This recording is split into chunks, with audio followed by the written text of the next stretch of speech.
आत्मा का दर्शन इससे पति का कहाँ से होगा, ये तो बाहर मुखी हो गया। इसीलिए अपने को राण समझकर ये मनोवृत्ति रूपी जो है स्त्री बिना पति के ही चल देती है। अपने को ये राण समझकर बिना पति के यानी दूल्हा के ही चल देती है। जब चलती है तो रास्ते में समधि अर्थात समता रूपी बुद्धि वाले गुरुजन, जो भ्रमित गुरु थे, जिन्होंने इन्हें काल्पनिक ईश्वर को भ्रमित कर दिया, उन्होंने समझाता है रास्ते में इस बधू को। क्या कहते हैं, जब चल देती है तो क्या कहते हैं, कहीं कबीर हम गौने जाइबे अतरव कांत ले तोर बजाइबे। जब बिना दुल्हा के चल देती है तो भ्रमित गुरु जो है इसे रास्ते में समझाती है। समधि समता रूपी बुद्धि वाले गुरु जो है, इसे भ्रमित गुरु समझाते हैं कि तुम हे साधकों, तुम जो है भक्ति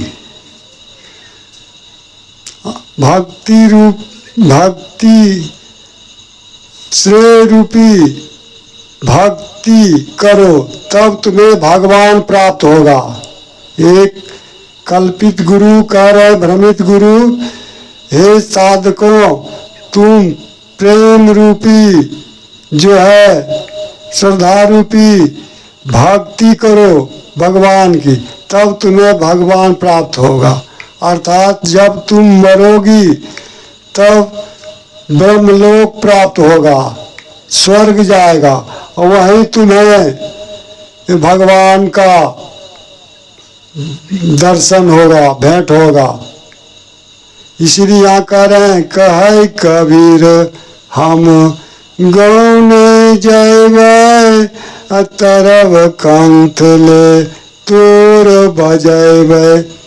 वो बता देते हैं कि तुम प्रेम पूर्वक भक्ति करो भगवान की, जब तुम मरोगी तब अमर स्वर्ग जाएगी, ब्रह्मलोक जाएगी, वहीं तुम्हें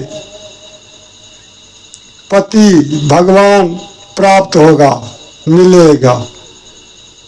जब ये मनोवृत्ति रूपी बधू सुनती है कि वहाँ भगवान मिलेगा, तुम्हें पति प्राप्त होगा, मिलेगा, तो वो खुशी में आनंद भर जाती है और कहती है एक मनोवृत्ति रूपी बधू कि जब गौना होगा यानी मरेगा, जब मरेगी, जब भगवान मर के जब स्वर्ग जाएगी तो वहाँ पर जो है उसे भगवान का दर्शन होगा, पति मिलेगी, तो वो खुशी में आनंद हो जाती है और मन में उत्साह बढ़ जाता है और कहती है जब गौना होगा तब हमें पति से मुलाकात होगी। और ये मन में उत्साह भरकर आनंद गाने बजाने के साथ मैं गौने अर्थात भगवान के पास जाऊंगे और मैं वहाँ जाकर पति से मिलकर कृत हो जाएंगे, मन आनंदित हो जाएंगे। कहने का भाषा यह है कि यहाँ भ्रमित गुरु जो है समझा दिया कि जब तुम मरोगी स्वर्ग जाएगी तब तुम्हें भगवान प्राप्त होगा। ऐसी भ्रम में पढ़कर वह आनंदित हो जाती, जब मरेंगे स्वर्ग प्राप्त होगा, गौना होगा तो वहीं पति से मुलाकात होगी और मैं पति से मिलकर कृत हो जाऊंगी। ये अनुभव तत्व ज्ञान के अभाव के कारण होता है।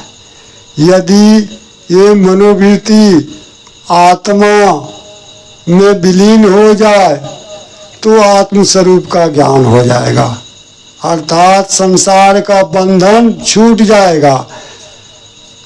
तो ये तभी संभव होगा जब अंतर्मुखी होगा। जिस वक्त ये बहिर्मुखी हो गया, बाहरी पूजा में पड़ गया, तो आत्मा का ज्ञान कहाँ संभव है। यहाँ पर कबीरदास जी तत्व ज्ञान के बारे में ही बता रहे हैं। अब सुने एक और भजन कबीर